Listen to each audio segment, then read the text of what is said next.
Նախ ես ուզում եմ խորին շնորհակալությունը հայտնել երեկվա օրը ինձ հետ անցկացնելու, իսկապես ես զգում եի բոլորի աջակցությունը, այս գործընթացը իրապես քաղաքական բնույթ է կրում, քանի որ դատարանի կողմից ներկայացված բոլոր փաստարկները, քննիչների կողմից ներկայացված մեղադրանքի մեջ բոլոր փաստարկները անհիմն էին։ Ես կարող եմ ասել, որ երեկ, երբ որ արդեն տուն գնացի, բավականին ուսումնասիրեցի լրատվամիջոցներում կայացած այդ իրարանցումը, երևում է, որ իշխանականները խառնվել են իրար։ Սա նշանակում է, որ մեր կողմից կազմակերպված հանրահավաքը շատ ծանր է իրենց վրա նստել եւ իրենք հասկացել են, թե մեր քաղաքական ուժը ինչ ուժեղ է ու իսկապես եկեք խնդրում եմ բոլորս փաստենք այդ մասին։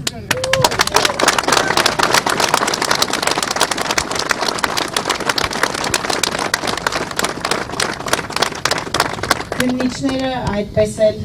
մինչև դատական նիստի ավարտը այդպես էլ չկարողացան բերեն գեթ մեկ հիմնավորված փաստարկ, որի հիման վրա իրենց կողմից ներկայացված միջնորդությունը կբավարարվեր։ Ես նաև շնորհակալություն եմ հայտնում մեր դատարանին նման որոշում կայացնելու համար։ Իրականում խափանման միջոցի անհրաժեշտություն եւս չկար, բայց մենք հարգում ենք դատարանի որոշումը եւ կմնանք, այսպես ասած, իրենց կողմից ներկայացված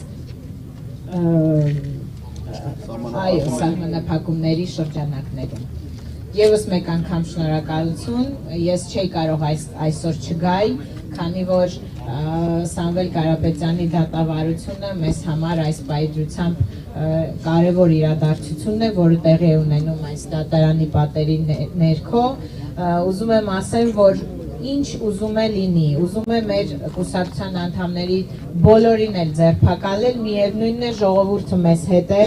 միևնույնն է հայ ժողովուրդը, հայ թասիբով ժողովուրդը, ով յուրաքանչյուր անարդարությանը դեմ է կանգնում, մեր կողքին է եւ մենք դրա համար շատ շնորհակալություն ենք հայտնում, ուզում եմ ասեմ, որ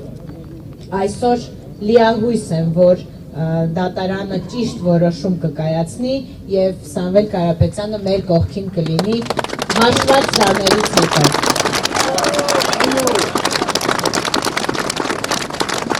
Ազատություն Սամվել Կարապետյանին եւ ազատություն փոփոխություններին։ Շնորհակալություն։ Բաժանորդագրվեք Արմաթ մեդիայի ալիքներին սոցցանցերում, հետևեք մեզ նաև Արմաթ Մեդիա AM կայքում։